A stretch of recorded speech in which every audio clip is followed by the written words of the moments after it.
overall assessment so, sa buong maghapon, no, nagpapasalamat tayo na naging maayos yung rally, yung demonstration ng mga rallyista natin, ano. Saka papasalamat tayo sa mga tropa natin na deploy dito.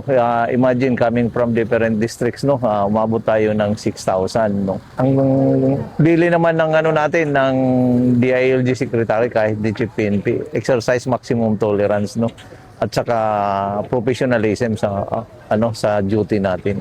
I think maganda yung ang deployment natin ngayon. Walang anuman nangyari. No untoward incident. Kung tatanong ngayon sa pagbabantay nung base sa dinig ko noong kay SP, no, naabot ng 8 to 9 months. So kung 8 to 9 months nandito kami noon every time na may hearing, no, yung impeachment trial.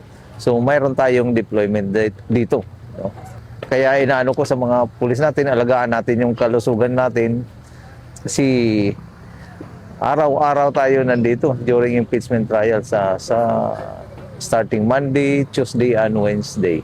Para sa ating mga kababayan, no, hinihingi namin yung pasensya, no, dito nasarado kasi itong yung Jokno Boulevard, no. So